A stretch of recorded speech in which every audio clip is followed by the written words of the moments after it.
Hello mga kamusta kila uy? Tara at samahan niyo kung i-organize tong vanity dresser ko. Hindi ko na kasi matandaan kung kailan yung last na nilinisan ko to. Pero 1 year na pala since yung nabili ko to online. Quick story time muna tayo mga apo. Alam niyo ba na ang first ever vanity mirror ko ay bigay ni Lucky? Binigyan niya kasi ako nung birthday ko mga apo. Which is ito yun mga apo. Nahilig din talaga kasi ako sa mga makeup nung mga bata-bata pa ako mga apo. Kasi di ba uso dati yung mga makeup vlogs na tutorial mga ganon. Ang dami ko nga rin mga makeup dati mga apo. Dahil nag-collect ako ng very kaso mga apo nasayang lang. Ano ba kasi sa sobrang dami, halos na-expire lahat. Hindi kasi nagagamit. Siyempre, isa lang yung mukha ko. Tas ang dami na. Naipon lang tuloy. Tsaka isa pa, hindi ko alam yung proper way dati kung paano yun i-store. Halos nakakalat lang kasi dati. Di bali na, ang mahalaga ay na-enjoy ko ang phase ng buhay ko na yun. At ngayon ay natuto na talaga ang buying yun. Hindi na bumibili ng mga bagay-bagay na hindi na masyadong kailangan. Back to the vlog mga apo. So ayan mga apo, tapos ko na siyang mapunasan and malinisan. So ayan siya mga apo kapag nakapatay yung ilaw. O diba super calming niya. Super ganda,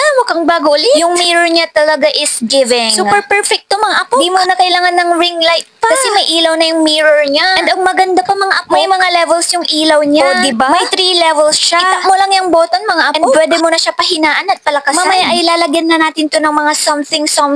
Anik-anik. Andito pala sa likod ng mirror yung saksakan ng cord niya. Ayan siya mga apo. Kasama na pala itong cord nung binili ko ito. Kailangan lang pala ng adapter para may saksak mo siya. Anyways, after how many years, eto na mga apo, tapos ko na. Nalagay ko na yung mga gamit ko. Ipapakita ko sa inyo kung ano yung mga dinagdag ko and paano ko siya i-organize. So mga apo, nilagyan ko lang ng mga pencils and brushes dito at ring light. Dito ko naman nilagay sa kabila yung alarm clock, plant with a tea, and some plushies. While dito naman, dito ko nilagay yung mga bracelets ko na bigay sa akin ng mga cousins ko. Dito naman yung ibang jewelries, moisturizer, lipsticks, and everything. And dito naman sa first layer ay ayan, mga cotton buds and all, and manicure and all ka-artihan. And dito ko lang nilagay yung book. Ewan ko kung kanino yan, basta nilagay ko dyan. And then dito naman, dito ko nilagay ang aking mga everyday makeup, sunglasses, and glasses. O diba, malaki din siya. Dito ko naman nilagay yung mga medicines and anek-anek. And sa last part, dito ko naman nilagay yung mga blower,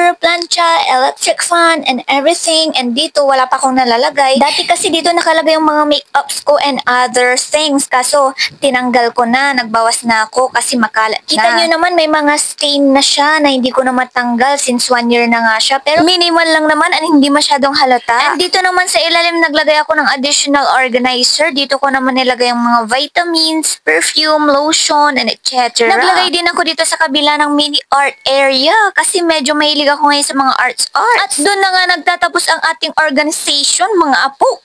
Organization, hindi mo kaya. Sige, sirin baila apok.